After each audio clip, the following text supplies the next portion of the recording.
Yes, we are back for day 2 of the KAPPTOR Connection Conference number 3. Good morning to the audience. Good morning, Alejandro. How are you? Good morning, Jay. Good. I am fresh like a piece of lettuce. It's great. I mean, excited for the day ahead, and Yeah, just to remind everyone that yesterday we had a blast. I mean, it was yeah, a great start of the conference, and we always gather momentum, and then we just maintain and keep that momentum going for the remaining days of this captor experience. Number three is really amazing. I mean, when one comes to think, I mean, how far we have gone. But Jay, rather than looking back into what mm, we already done, I think that we should yeah, continue to put our eyes into the future and to really set our sails high so we can keep moving into very exciting times and exciting things that are coming up. absolutely, absolutely. It's been wonderful how we have been keeping the momentum since we started, and just seeing great things lying ahead for the Capital Connection. Lots of projects coming to the fore that we are busy working on. Very exciting. And it's always wonderful to connect with high level professionals. I mean, I looked back at, when I went home last night, I did some posts and I looked at our speaker groups, and just every single person that we have had on the Captor Connection conference, they are just absolutely amazing, absolutely fabulous human beings, experts in their fields, and just bringing and doing so much in the world. So we had fabulous speakers yesterday as well. I mean, I remember we started with the opening session, describing, what we've been doing, what the Capital Connection Conference is all about, and how people can get involved, how they can get involved with upcoming conferences as well, and also the packages that we are offering. So that was fun, just doing that recap. And then, of course, we had Lisa Charles. My goodness, Lisa, such a beautiful light out there shining, and just it's good to see that she is a wonderful example of how someone can be thrown a curveball in life, but they can pivot, they can adapt, and they can venture into a new direction and still make an impact. I think that's admirable because she had these plans for her life, she had these goals that she was pursuing, and all of a sudden it was like it was taken from her. But that did not deter her from being victorious, that did not keep her away from really coming out victorious on the other side and being the champion in her own story, the main character in her own story. And every single person that's a speaker on here, they are the main character in their life story, and so are you and I and all the beautiful people out there. And as long as we remember that we are the main character, but in a good way, we can do those manifestations, we can say those prayers, we can work on ourselves so that we can be better for others. I think that's a great stepping stone, and it's something that really just helps us into the future. It gives us the grit and the grind and the ability to stay focused. So let's talk a little bit about what you gathered from Lisa's talk yesterday. What stood out for you during her presentation? Well, I can tell you one thing. I mean, I can summarize it. I mean, I took so many notes, but I can Yeah, summarize it into three words. And what she said was commit to live. Commit to yeah, live. And that's what she did. She yeah. committed to live life every Mm. single day without excuses, without exceptions. It was just day after day after day, that commitment to live life, not only just to live life, but to live life to the very fullest that she was able to do it. And let Mm. me ask you a question. Are Mm. you committing to living your to the fullest Yeah. of your ability, to the fullest of your potential, without any kind of excuses. Okay, Yeah. the capture experience, we are not into excuses, my Mm-mm. dear friends, who, whatever you are and whatever you are watching us from, we are not into excuses, and you should not be either into excuses. And then the Mm. other thing that stood up was the question that she asked, and is, Mm-hmm. what is your mental prison? What is your mental Mm. prison? Keeps you And back. um, have you thought of that? Have you thought of perhaps that limiting belief that keeps you stuck in that cage like a little bird? Mm-hmm. I mean, you are in that cage. I mean, that could be your mental prison. And she broke free out of that mental prison, and that was that commitment to living life fully. So those things, I mean, there are so many others, but I think that those were, to me, I mean, the the crack of her Main. presentation. Yeah, yeah. And then, I mean, she was followed up by the phenomenal, amazing, impeccable human being, Dr. John Caudle, Captain John Oh, Caudle from the Navy. And, I love the fact that he really illustrated to the audience, because not a lot of people are familiar with this research. That, yeah. there is something like a circadian rhythm in your sleep. We've heard about that before, but have you heard about the watchful? What is the watchful? How does it work? Why do you need to go to sleep every day at the same time, get up at the same time, eat your meals at the same time? How does the sleep that you get really influence your performance? Influence how you age? There's so many variables, so many factors. Love the fact that he mentioned white noise. I'm a big fan of that. We as entrepreneurs are very busy, just like all the C-suite executives out there and the business owners. And sometimes we get so busy, we kind of can't shut off for the day, and white noise is perfect for that. Just putting your brain in that state of calm before you go to sleep. Lots of goodies that came out of their research that is backed by what the Navy has discovered, with working with, of course, the soldiers and the seamen. And it was such a lovely, refreshing session. The PowerPoint that he presented, go back if you didn't join us yesterday for the first part of day one. Make sure to go and visit the presentations and hear what the presenters brought to the table. Absolutely fantastic. There was, so many valuable facts and statistics shared. I'm a big fan of statistics. It really puts things into perspective for me. So I absolutely love this presentation. And for those of you out there, reach out to him on LinkedIn and make contact. I had him on Meticulous Moments podcast last year, and I've kept contact with him. And he has really mentored me and helped me through a lot of things in the past year with his knowledge and his experience, his know how, and just a wonderful person that he is overall. What did you find interesting of Dr. Caudle's presentation? Oh my goodness. I mean, uh, did you know that sleeping um, enables you to flush your toxins Yeah. away? I mean, your brain toxins. I mean, when you sleep, during that sleeping process, all those toxins get flushed away. Mhm. So that's one of the great benefits of sleeping.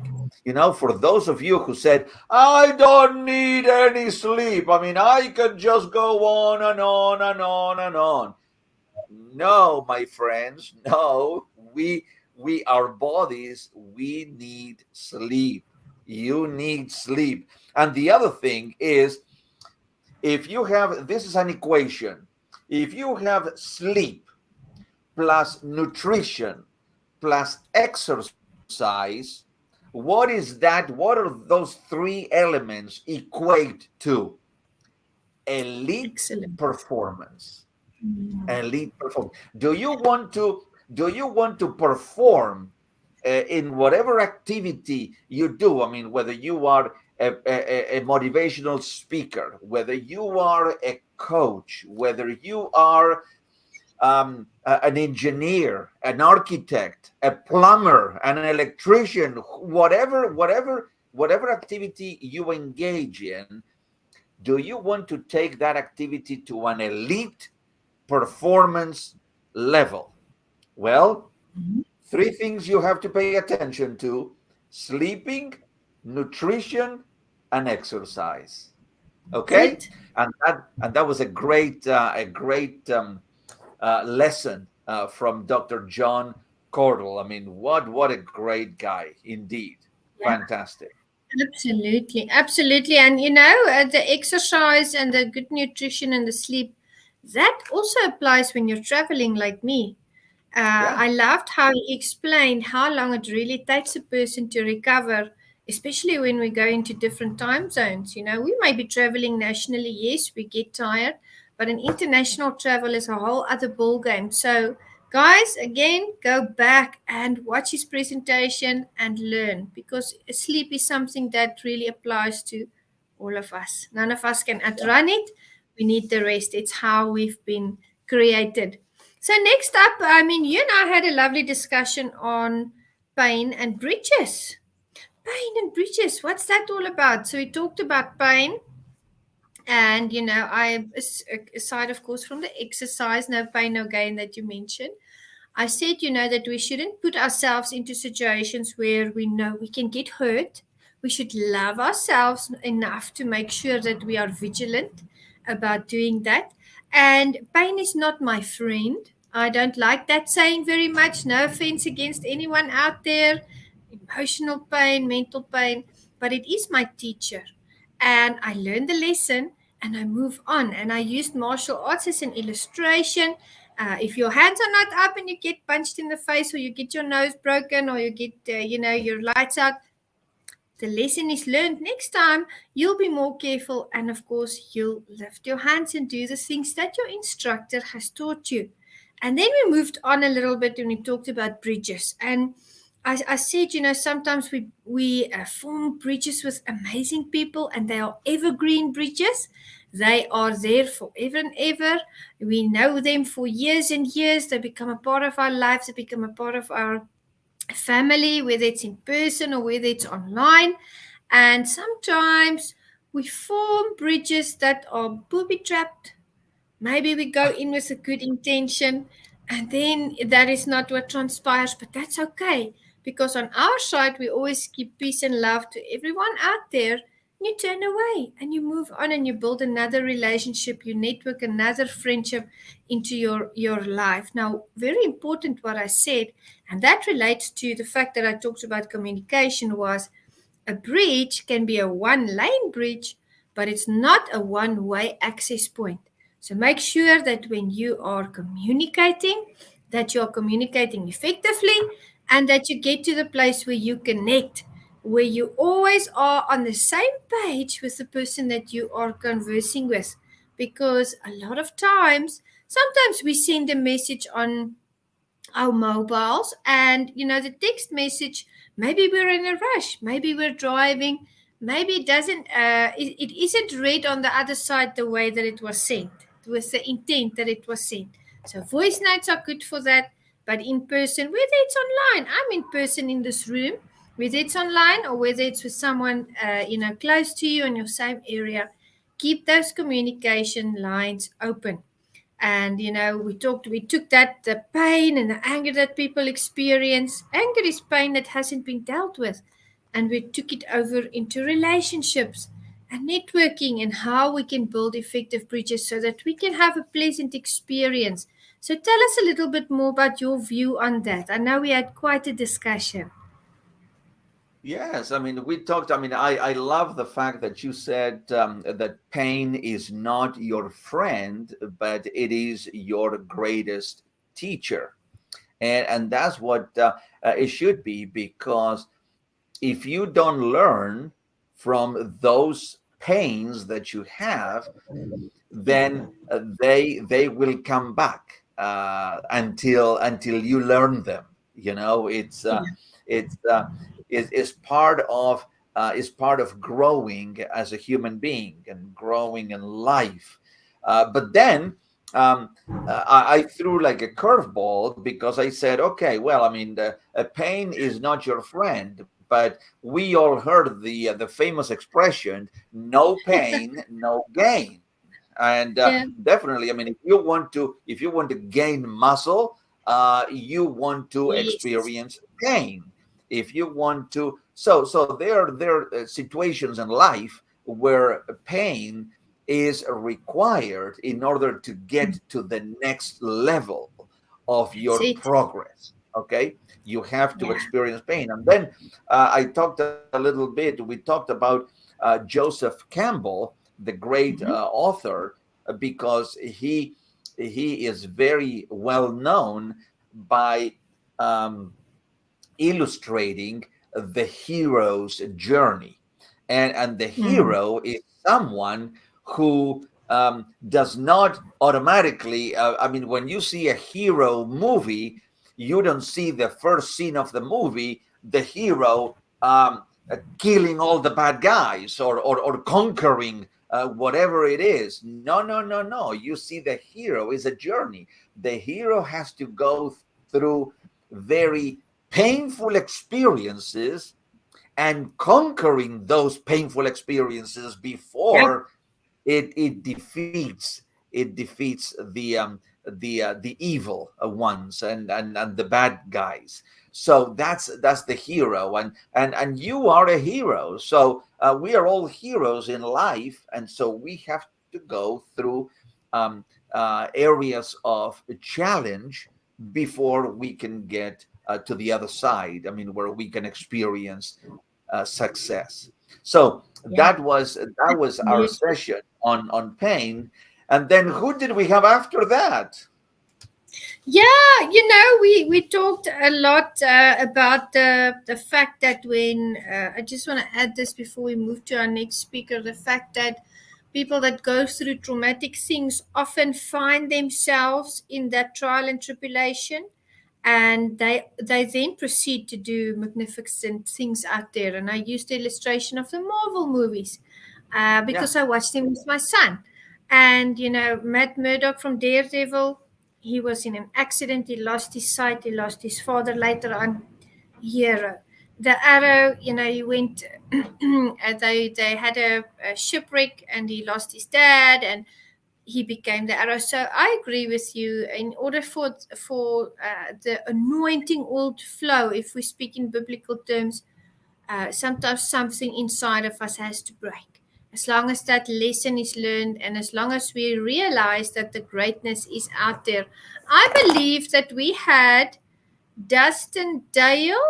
Let me make sure that I don't no, miss I anyone. think that we had Ondra Nemsik. Andra had a very interesting session. He's the youngest speaker we've ever had on here, and he spoke to me. Story number 3 stood out the most, and that was about stop finding excuses for the things that you have to do. Stop finding excuses so that you don't have to do them. And then you used the example of when he was residing in a certain area, there were dogs that was chasing him, so he wasn't really um, excited to go running in the morning in fear of these dogs that would attack him. And then he opened his door the next morning thinking that he would run in his yard, and there was the snake. And every time he wanted to exercise, what happened? He would say to himself, "Oh, the dogs are going to chase me in the street. There's snakes in our yard because the grass is long." And he really spoke about how he found another way to get it done. And I Yeah, think that's a very, very important aspect, important attribute that an entrepreneur has to have. You have to be inventive, you have to be innovative, you have to have that courage to make another plan. You have to strategize because everything doesn't always fall into place the way you expect it. But that doesn't mean that you can't get it done. And often, when we are required to be innovative about the projects that we are busy with, they turn out better than we ever thought They would. Just because we changed our plan a little bit. Now, I know Jordan Peterson speaks about this is our goal, and yeah, this is our starting point, and this is our goal. And then sometimes we make it up to the middle of the journey, and then everything we realize we are way off course. Our compass wasn't working. We didn't follow the right strategy. And some people there in the middle, if they realize that they, after a few times of going back and starting over, they get tired of that journey and they land up in this place of chaos, and they learn that maybe they don't want to do this anymore, it's too hard. But others, on the other hand, they learn a lot about themselves, because if you're in a state of chaos, if you're in a tight spot, maybe between a rock and a hard place, you learn a lot of things about yourself. You learn a lot of things about other people. You learn a lot of things about your plan and your goal. And he really speaks about not getting lost in that chaos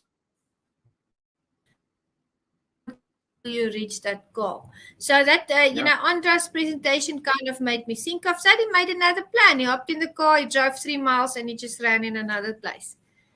Sorted out, he's got his exercise in, but there was a personal victory there. That was the Yeah. point for me. There was a personal victory. Because he didn't know what to do. He felt he was in a tight spot. And he just made another plan. Boom. Goal reached. That's right. Yes, and I think that all the stories. I mean, he's a guy who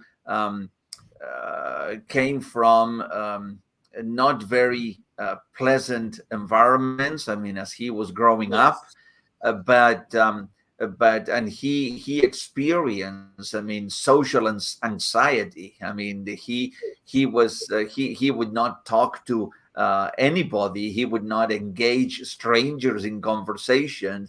And then Mm-hmm. all of a sudden, I mean, he realized that he needed to make a change, and so he got into personal growth, and so he started getting out of his shell, as it were, and Yes. um, and tipping his toes into personal growth, into doing things, I mean, for others, and all the lessons that, I mean, that he had learned. Perhaps all the pain that he experienced, I mean, that pain was the vehicle to help him um, Yes. thrive in life. And so he he loves to travel. So he's currently in Malaysia, and but he's going to go to, I think, Indonesia next.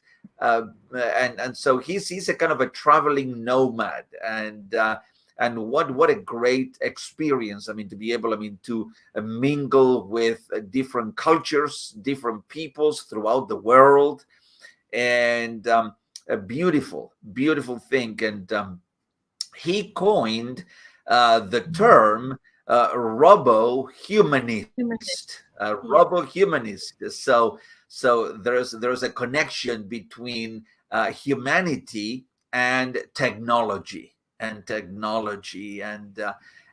what a great thing to do. And so that was That's it. Ondra. And then who did we have next? I'm going to recap on Dustin and Jose, and then I'm going to hand over to you before I open with our wonderful guest, Dr. Rob, who's in the green room with us. We had Dustin Dale, very good friend of mine. I met him last year through LinkedIn. He's an exceptional keynote speaker and author as well. And, he has just been going from strength to strength, I describe it, because he had a few curveballs in his life. He was very, very ill at some point, and he just made it back. He just didn't give up, and today he's doing so well. He just welcomed a new little baby girl into his family, Yeah. and we are so super proud of him. And what he talked about, I think, really, the first slide really spoke through all of the slides to the end, even to the napkin story. But what he spoke about was, are we asking ourselves the hard questions? Do we have the courage to do that? And I think that's very, very important. That really stood out. And that stayed with me because it's a continuous process. And then I also want to recap on Jose. I mean, Jose Escobar from the Connected Leaders Academy, wonderful colleague of ours, friend of ours, brother. He was talking about how he started the Connected Leaders Academy, how he took a piece of paper, he took his pen, and he sat down and he also asked himself a few questions. And he Mm. also had the courage to say, well, this is what I want to do and I'm going to do it. And in a record time, in 15 months, he's put everything together because he knew that there was a greater purpose for his life. So that was, those were two very refreshing sessions. I absolutely enjoyed that so much. Yes, and let me just share with all of you about Dustin Dale. I mean, one of the things, I mean, well, obviously, I mean, he talked about mind shift and how we can shift our mind, our mindset, how to navigate losing as a leader, okay? Because leadership, and if you're a leader, um, is not winning all the time. Is sometimes, I mean, you're going to be in the losing side, but how do you navigate losing as a leader? Okay, I mean, do you throw your hands up in the air and say, oh? No, that's not what leadership is all about. And then the other, the one statement that I think that it just resonated with me is he said, when we are born, or when you're born, you look like your parents. But when you die, you look like your habits. Yeah. What a powerful statement. Okay. Mm-hmm. So when you're born, you look like your parents. Oh, that little cutie girl, cutie boy. But when you die, you look like your habits. What were the habits that you implemented in your life? What did you do in your life? Well, that's how you're going to look like when you go to the other side. Okay, so very powerful stuff. And then, of course, Jose, um, he talked about different, in order to achieve what he achieved, obviously, he talked about discipline, he talked about consistency, he talked about work ethics, he talked about commitment, and he talked about capacity. You know, when you look at someone like let me share. I mean, Elon Musk. When you look at someone like Jeff Bezos, when you look at someone like Warren Buffett, and you question and you say into your mind, my goodness, what, I mean, these people are, of course, I mean, super successful in what they have done and accomplished in their life to date. And then you look at yourself and said, oh my goodness, I don't think that I'll be able to do it. Well, that's the wrong kind of thinking. That's the wrong kind of mindset, because that should tell you something, that if they have done it, you have exactly the same capacity to do that and even more. That's it. Okay? That's it. So Absolutely. Wonderful, wonderful. We have our first speaker in the green room with us, the we fabulous do. Dr. Rob McCleland. How are Oh my you? goodness. I Hey tell guys, how you, are I you? mean, you know, So I blessed love to have when you. you know, I love when you bring a speaker onto the stage and it comes with a big smile. That's Ready to go. Let's do this. wonderful. Let's do this. I'm going to read Dr. Rob's bio and then we're going to hand over to you, Dr. Rob. Thank you so much for making the time. I know you are very, very busy and still you are here supporting the KAPPTOR. So it's such a great honor. Dr. Rob is going to be speaking about breaking through personal barriers, internal work that leads to external success. So without further ado, Dr. Rob McCleland earned a PhD in organizational leadership He's an internationally recognized expert in business strategy and organizational alignment. Dr. Rob is obsessed with training leaders and their teams to gain clarity both personally and professionally. He's been to over 17 countries. His personal training and curricula have been used to train over 1 million leaders. He has led strategic planning for great companies like Cargill, the largest privately owned business in the World Health Organization, and more than 100 banking leaders across Asia.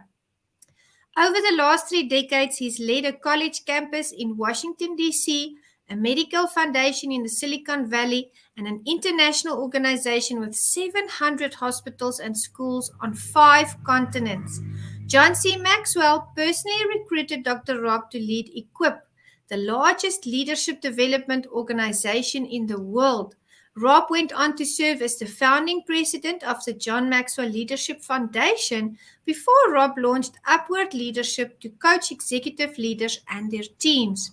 Dr. Rob has founded and grown 2 companies of his own, eventually selling both, including a 25% seller retained equity position in an international production company. He is a minority owner of a wine company, a staffing company, and a consulting agency.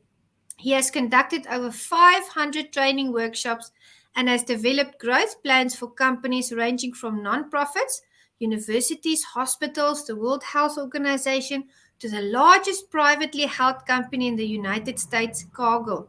He has also led plans for financial institutions, manufacturing companies, retail organizations, research organizations, distribution companies, and professional services firms.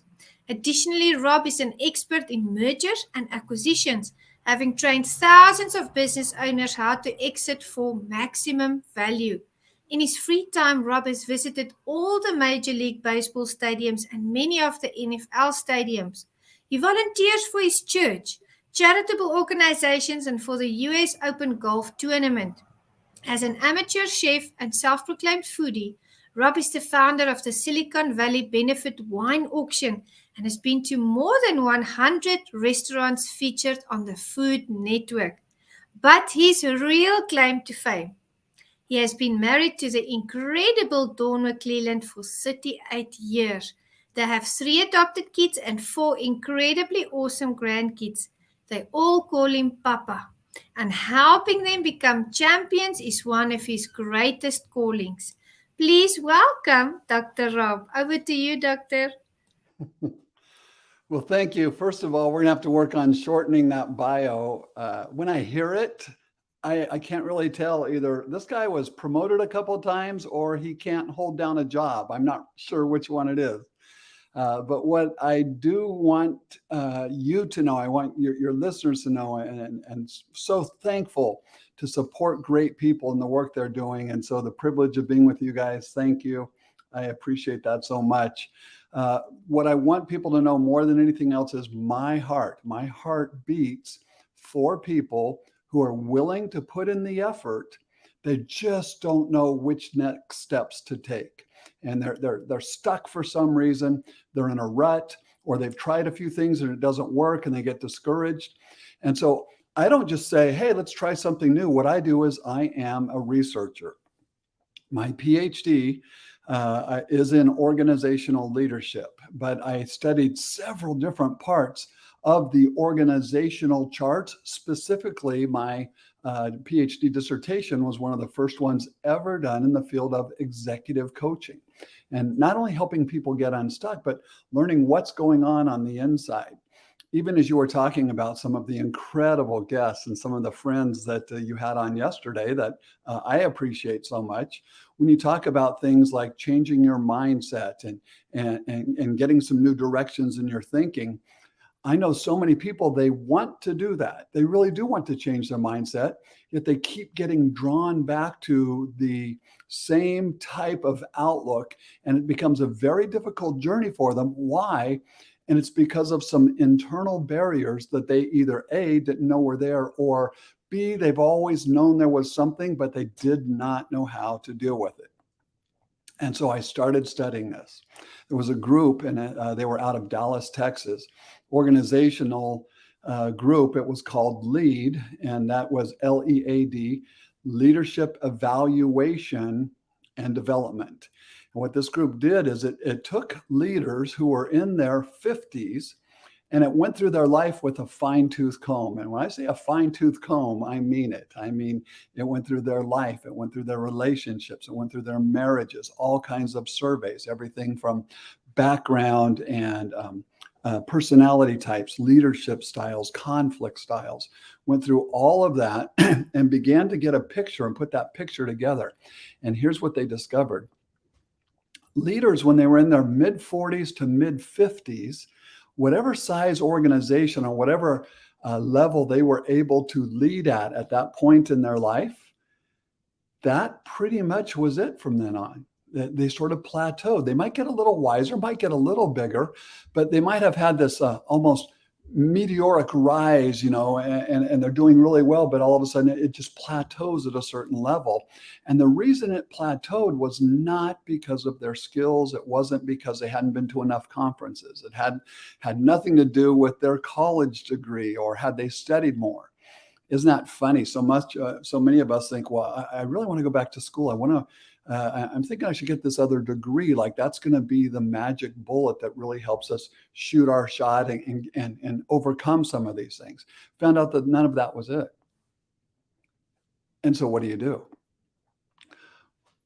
What they did discover fascinated me. And there were some internal barriers, some things that were happening on the inside that had kind of woven into the fabrics of their lives in such a way that that's who they were and that's who they felt like, this is who I am, not realizing that those were really just sort of a false shield they had put over themselves to either protect themselves, to protect their ego, something else.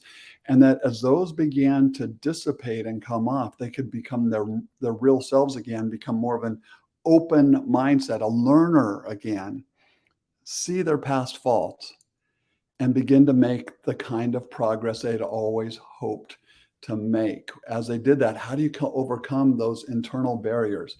Well, that got me really interested, as you can imagine, as a researcher.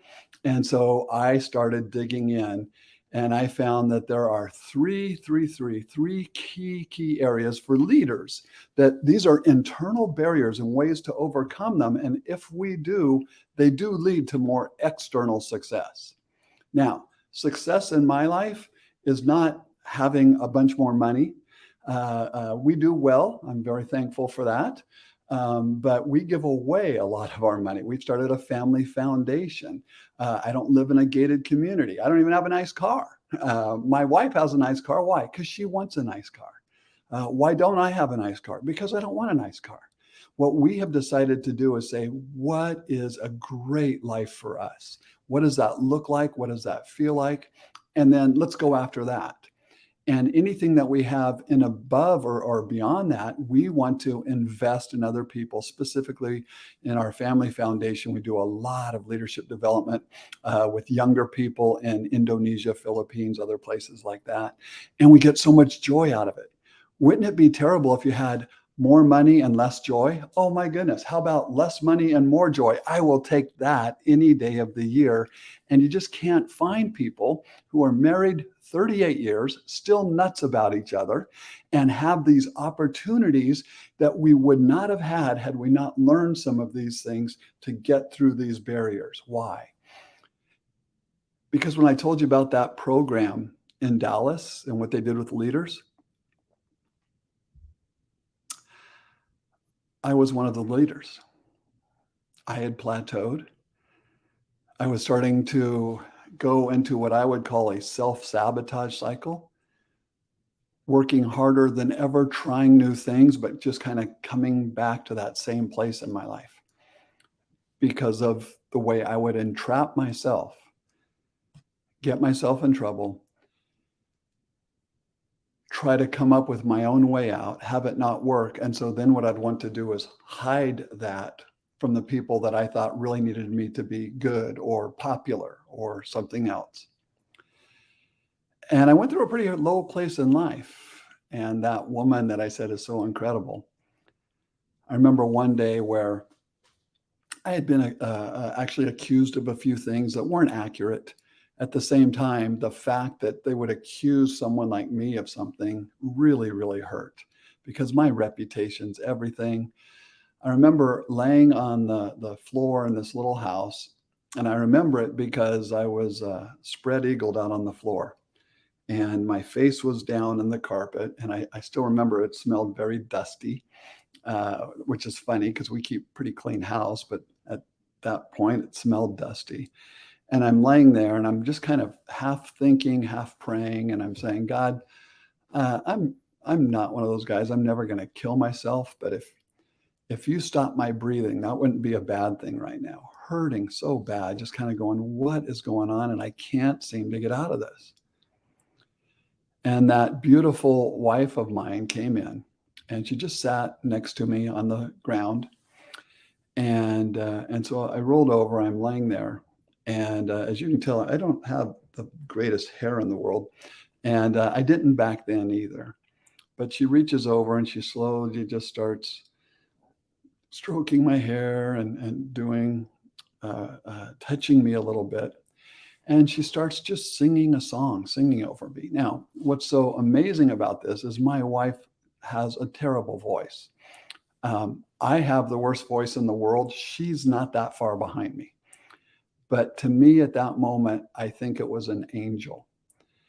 And she was basically just saying, hey, I love you. We're going to get this figured out. I know you're hurting right now. I need you. Our daughter needs you. And let's not give up on each other. Well, as a researcher and as somebody who refuses to quit, somebody recently asked, if there's one word that describes you, what would that be? And I said, well, that's easy for me, onward. We're taking that next hill. By faith, we're taking it. Look out hill. We're going for that mountain. I'm not stopping. I'm not going to be beat. You might beat me to death, but I will keep getting back up. I'm never, ever down. I'm not down. I'm either up or I'm getting up. But I'm going to keep going. And I started saying, I've got to get a handle on this. So I started going to the research. I didn't want any anecdotal answers. Hey, how about this? How about that? And so I started getting to the research, found these three things. That's what I'd love to, the privilege of sharing with you today. The very first one is what I now call the leader's secret to long-term health. The leader's secret to long-term health. Where did I get that? I stole it a little bit from Harvard Business Review. Why? Did you know that 4 different times Harvard Business Review has taken on the F word? Harvard Business Review versus the F word. Forgiveness. What? I mean, the Bible, yeah, or some religious sect, yeah.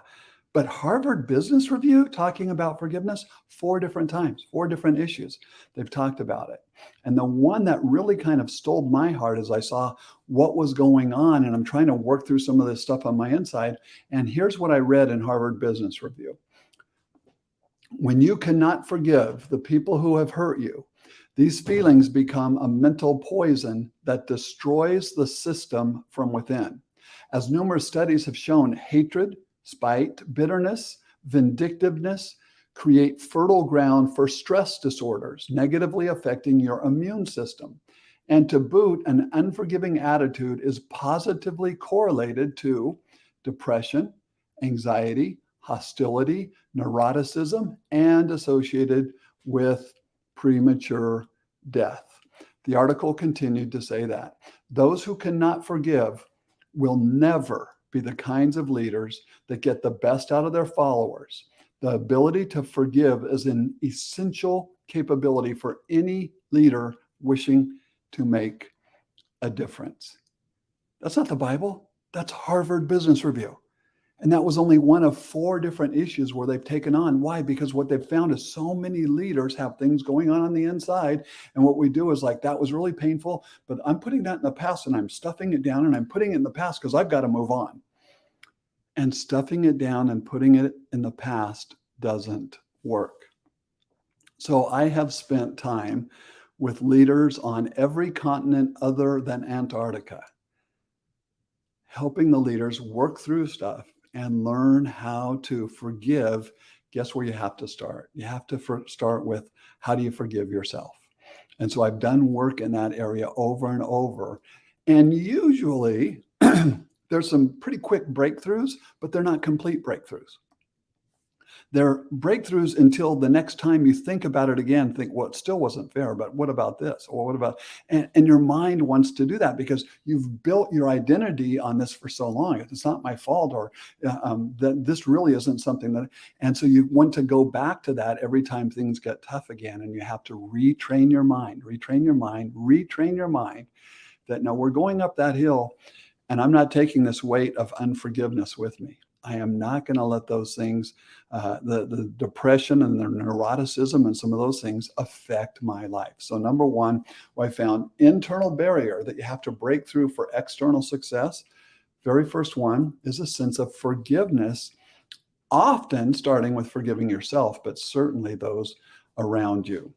Second thing that I have found in my research is that you have to own your own stuff.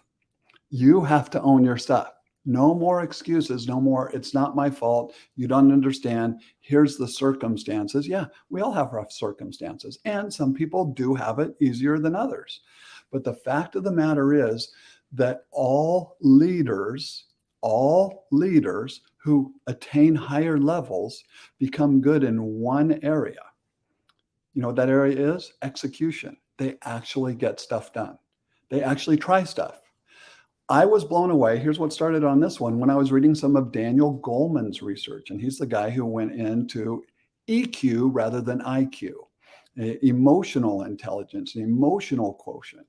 And reading, and when they went through all this research, and the guy's at an Ivy League school, he's working with American Express, he's doing his top of the top research, and here's what they discovered. When you hear what I'm about to say, you're going to think, no, I don't think that's correct. It's correct. You ready? Here it is. People with average IQ are more successful than people with high IQs 70% of the time.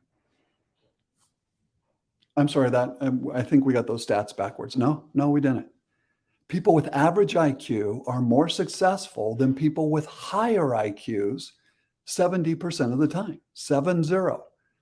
How could that possibly be? You know what it is? They don't try to overthink things. They just go do it. They just get after it. I mean, let's suppose the three of us were going to work on something and we're going to launch something together. So we work and we work and we work and we plan and we plan and we plan. In the meantime, some other clown goes out there and just tries it. Guess what? He fails 100%. Got 0% of it right. He goes, wow, that didn't work very well. I think I'll try something else. Try something else. The second time he does it, he gets it 50% right. Okay, we're almost ready to launch at this point. We've got all of our stuff. We're talking to each other. We're looking. We've got all of our relationships made. He tries it a third time. On his third time, he gets it about 75% right. And then by the time now we're going to launch, he's on his fourth iteration. He gets it 90% right. Now, we're way, way better than that guy. On our very first try, we get it 70% right. Now, remember, by this time, he's already at 90%, but we get it 70%. He got it 0 his first time. We get it 70% right our first time. And we're so depressed. How did we miss 30%? What went wrong? Whose fault was that? And we go back and we get down on ourselves and we try to work through this thing. In the meantime, he's on to 100% and he started his next business. People with average IQ are more successful than people with high IQ 70% of the time because they execute more often. Hey, friends, if you want to start overcoming some of this, you can think about it, you can read books, but you've got to actually do something. Get out there, do something. You cannot overcome things that are going on the inside just by outthinking them or thinking through them. You've got to get on the inside, what's on the outside. If you have an idea, if you have a business, as soon as you get it to B+ quality, ship it. ship it. Why? Because you're going to think, well, I want to get it better. I want to get it better. Well, what if your end client only wanted B- quality, but if it's B plus quality and they get it, they're going to say, hey, could you do this and this and this? And you're going to find out what the market wants rather than what you think they want because you're executing. Number one, it really had to do with breaking through these things that we're carrying in our life, learning forgiveness. Number two, get out there and execute more. And don't try to overthink these things.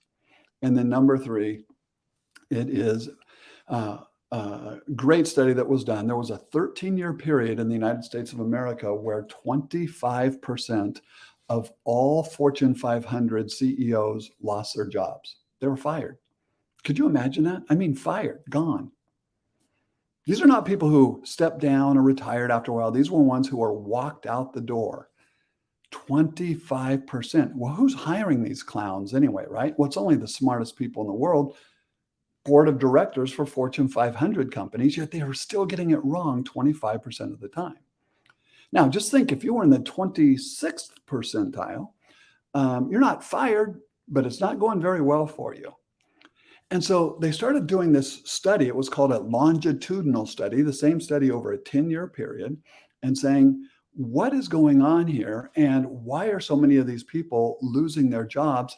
And they went all the way back to what is the criteria being used to hire them? And so they could go to the board of directors, to the notes, and they could see here were the different candidates. And we decided on this person because they have this skill or this character set or something.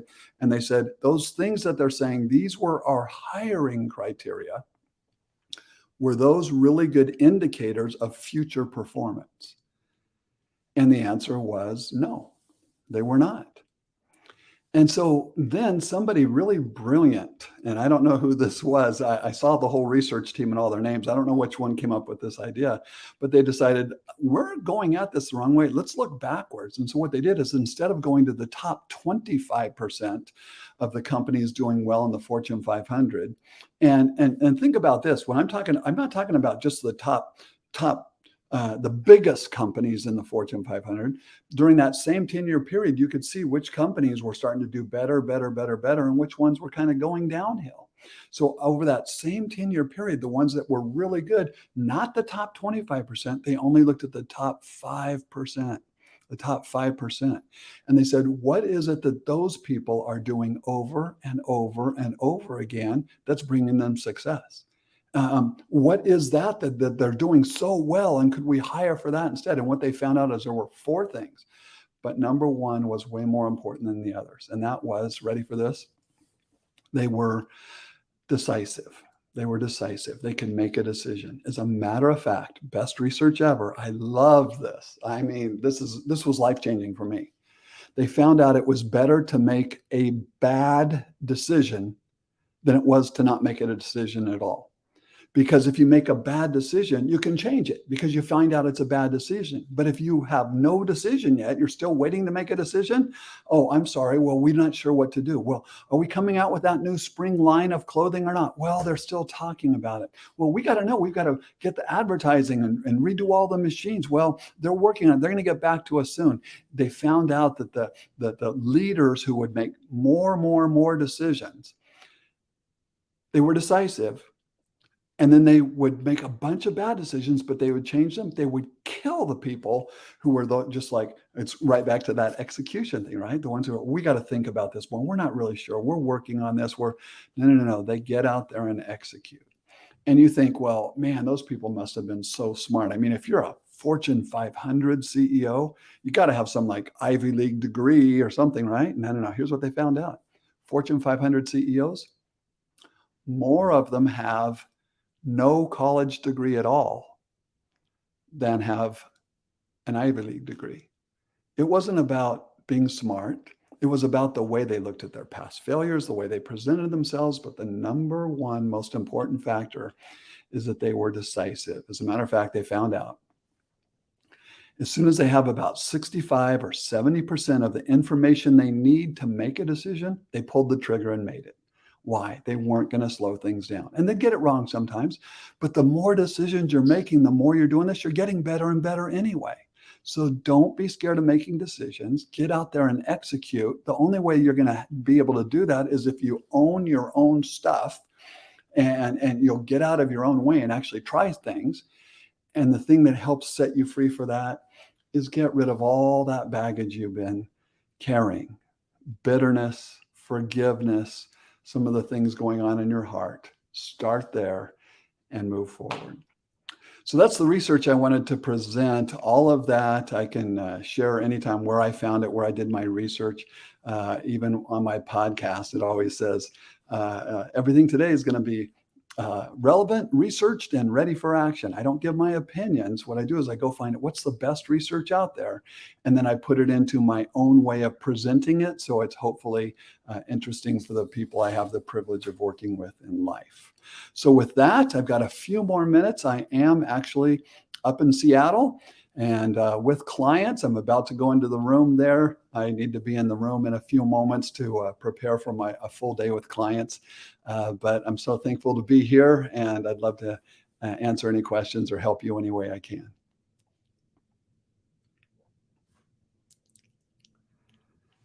Maybe I should just unmute myself. Thank you, Dr. Rob. That was exceptional as always. We really appreciate you. And, with your closing and when you were talking about the forgiveness and really doing the execution and then being decisive, I thought of that scripture that says, as a man thinks in his heart, so is he. Because, the way we feel in our heart, that becomes our thoughts, that becomes our words, and that becomes our action. So, incredible presentation. I've got nothing to add because it was just excellent. And I'm going to take these notes and read over them every now and again to make sure that I've forgiven everyone that I need to forgive, that I'm executing, and that I stay decisive. Thank you so much, Dr. Rob. Oh, you're so welcome. So great to be with you. And I'm actually a big Alejandro fan too. I mean, you get up in the morning early, you turn on any of the CLA things, you hear his voice, and you can't help but be in a great mood already. Wonderful to know. Well, thank you. Now, let me ask you very quickly, when you talked about the number one that you said is for leaders is to be decisive, but you said that there were four. What are the other three? You have to pay me for that. No, I'm just kidding, brother. It's a joke. Yeah. I'll tell you where to find it. It's fantastic. It's worth reading. It's one of those Harvard Business Review articles that actually you don't have to be some academician to make sense, and it's really, really good. And so I'll tell you where to find the others. And I do, if you go to leadertribe.com, you can find I've done videos for these. I've developed resources for all of them, and they're all free. So I don't monetize it. I just give it away. And but it is a Harvard Business Review. And the title of that particular edition of Harvard Business Review, on the front is a goldfish swimming in a black background. And it says, what the best CEOs do differently.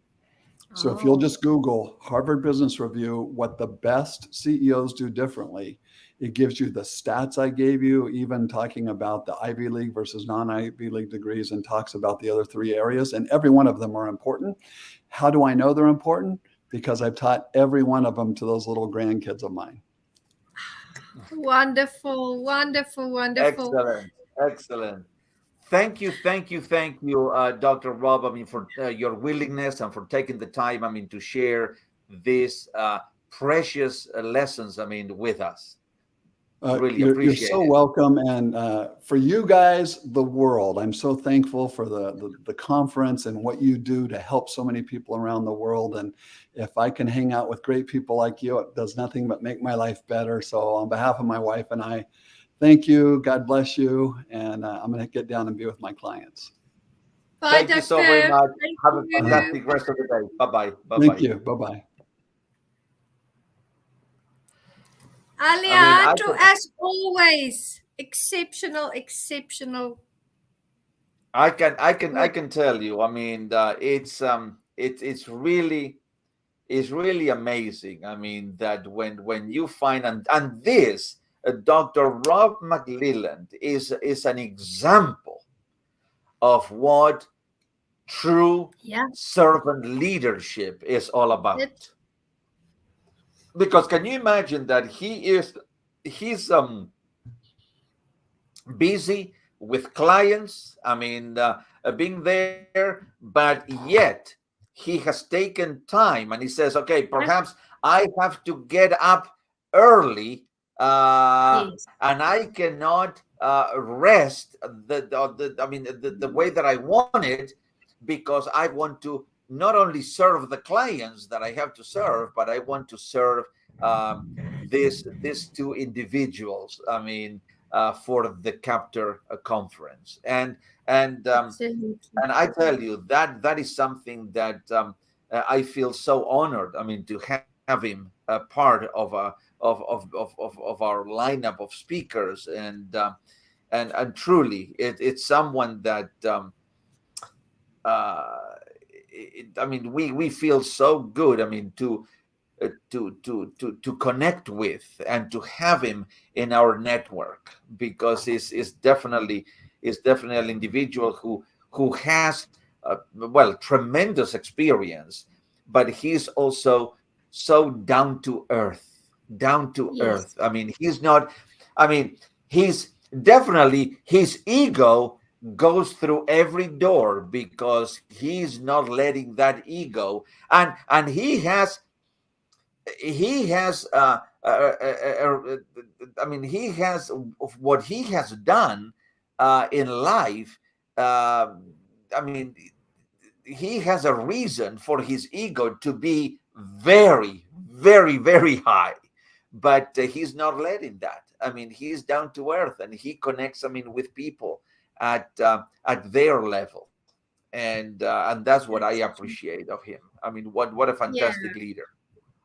Absolutely, absolutely. He's done incredible things, Alejandro, and is such a wonderful example to the rest of us. He's a very Yeah, committed working leader. You know, he keeps on developing in all areas. He's a family man, and he's so dedicated to all the people that he has in his network. And yes, yeah, I really, really appreciate the fact that he's traveling and he still made the time to be here with us yeah, today. And that presentation spoke to my heart in every sentence because we have to revisit these components of our leadership. Have we forgiven, the people that have wronged us? Are we executing the tasks that we are busy with, or are we kind of stuck in a rut sometimes? And are we decisive? yeah, I absolutely agree with all the points that he raised. We have to be yeah, on that level. And when he spoke about the lead group as well, that study leadership evaluation and yeah, development, that is introspection on a whole other level, really dissecting your whole life, your work experience, your work history, your family life, your relationships.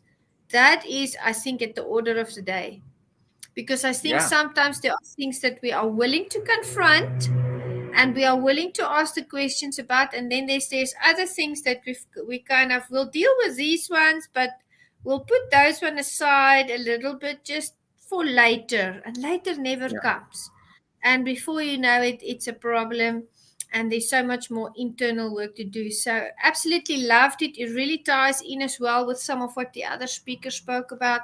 Dustin Dale speaking about asking the hard questions. What is it that I need to do? What is it we learned just now? I need to do the internal work. What is it yeah, that we need to do? Remember his third slide. What is it that we need to do? Well, here it yeah, is. We need to execute and we need to be decisive. And I think a very good ability, attribute to have, and that we learn from Dr. Rob, is humility is really key. Because the yeah, moment we let our egos get out of hand, that's the moment that we lose complete focus. And I think really that, and I'm sure you'll agree with me, people that are egotistical are less likely to do the inner work because they yeah. Oh, don't yeah. feel like they need to. It's not necessary for them. I think it's not necessary. So That's right. we all write these little life exams as we go along, and Yeah, this was just amazing, the stats and average average human beings doing much more than people that have maybe not an average IQ, because they are willing to get it done. Ties in Sure. with what Andra said, how he pivoted, how he got everything done. Ties in with what Lisa Charles spoke about, forgiving those people that were Yeah. bullying her. Ties Yeah. in with what Jose said, be decisive. What is it that you want to do? Sure. What is it that you want to do? Make your list, and there you go. You're gonna do it. So it And actually really resonated with everything that was brought to the fore yesterday. yes, and one thing that Dr. Rob said is based on that study and research was it is better.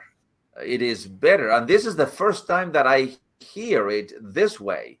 It is Yeah. better to make a bad decision than not to make a decision at all. It is better to make a bad decision. So for all of you, I mean, who are watching or will get the replay of this, um, remember, when you are waiting and being undecisive and keep waiting, and you have a project, I mean, are we going to do the captor? I mean, are we? Well, let's just wait, and perhaps, I mean, let's get some of the ducks in a row first, and then. Yeah. But are we going to launch it? I mean, are we going to have our first? Well, let's wait a little bit more. I mean, just to get this. No, no, no, no. Let's do it. Let's make a decision, and like what he says, if it's a bad decision, then you can make the corrections. But if Yeah. you never make the decision, you don't know whether it is the right decision or whether you have to make the corrections because you haven't made it yet. Yeah. So Yeah. so True. that's so That's important. that's part of risk taking. Remember, I've said Yeah. it a couple of times since yesterday. Entrepreneurs or risk takers. That means Yeah. you take what you've got and you go. If you have that opportunity, you do it That's because right. you believe in yourself.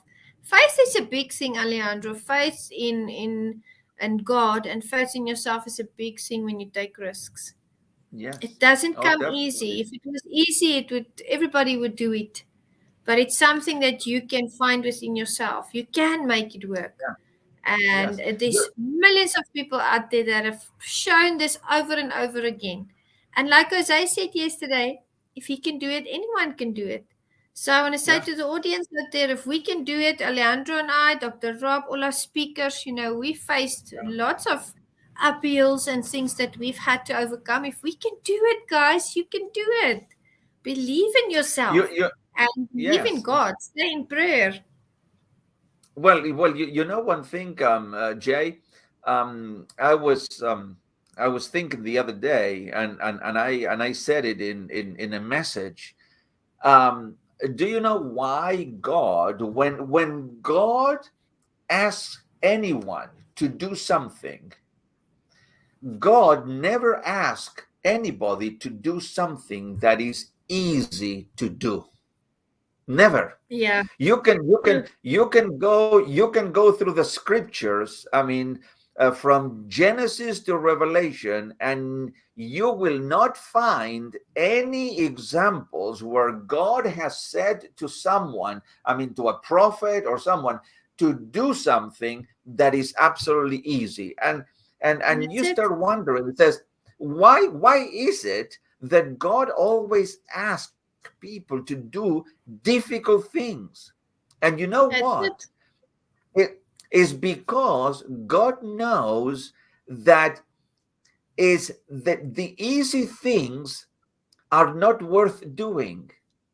It is the difficult things that are worth doing, that once you do them, then it gets you into a higher level. Into you are growing as a human being. And then that's why easy things, anybody can do them. Easy things are not really that worth to do them. But difficult things, yes, because it challenges you. it forces you to be creative, to think outside. I mean, to really put effort into that. And that's why God is not a God of easy things. God is a God of difficult things, because he knows that there is more value into difficult things than into easy things. What do you think?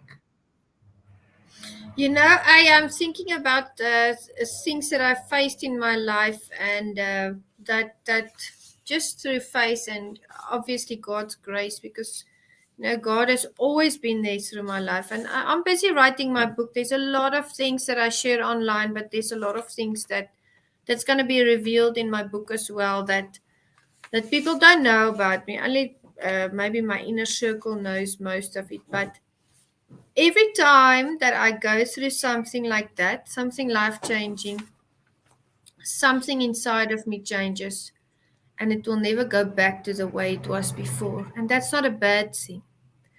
I mean that in a way to say that my preconceptions are changed every single time that I get through something difficult and I'm victorious, and I can sigh and look back and say, I've made it. Every Yeah, single time my worldview is adapted. Every single time I learn a little bit more wisdom. Every single time I have a little bit more courage the next time that something comes around. And that's the wonderful yeah, way that God works with us. And that's the wonderful way that the universe works with us. Because yeah. really, we can do it if only we will believe that we can actually do it. And Yeah. I have my daughter. She has a nickname for me. She started with a nickname for me in the dojo. She always calls me Kamp kan nie dood. Now that's an Afrikaans. That's three Afrikaans word. Kamp kan nie dood. It's four words. Kamp kan nie dood. That means camp cannot die. What she means is I never stop. Like we'll be busy with something and she'll be like, Right. Mom, really? This is not going to work out. And I'll just always say, that's not how it works for me. That's not how, the story ends. I'm going to make this happen. I'm going to get through this. I'm going to get this done. Yeah. And, of Yeah. course, she's still growing up. She's still a youngster. And every single time she comes back to me and she says, I have no clue how you just did that, but you did. So her name Yeah. for me is Kamp kan nie dood. And that means camp never die. So, That's right. and that leaves an impression with her. Because when Yeah. she enters young adulthood and she faces her few struggles, because she's still very protected at this point, she'll Yeah. think back and she'll say, well, my mom, all the odds were against her in one situation. She still made it through. That time, Yeah. nothing looked like it was going her way, but she still made it through. And that is what That's we are right. here to do. Remember, I said Yeah. yesterday, nothing that we go through is about us. Yeah. It's about all the other people we are ministering to, Sure. because it Sure. leaves that lasting memory in their lives. Hey, listen, Jay. It's about 10:30, and we have our next speaker. It comes at 11 a.m. in half an hour. What do you think if Yes. we have like a break now, and then we can back just to hear Mr. David Vrablik? Okay. We'll have to go live again. We'll have to end this live, because then that would mean there's another link. Is that something that you want to do? Do you want to leave and then we'll start a new live? Well, can we just leave this going? I mean, like this It's just without gonna ending it? it's just gonna be a blue screen, so that won't work, I believe. Let me just make a new link. It's no problem. Okay, okay, okay. And then yeah, See you. you I mean, soon. you can send it, and then we can jump on. There we go. Thank you so much, A.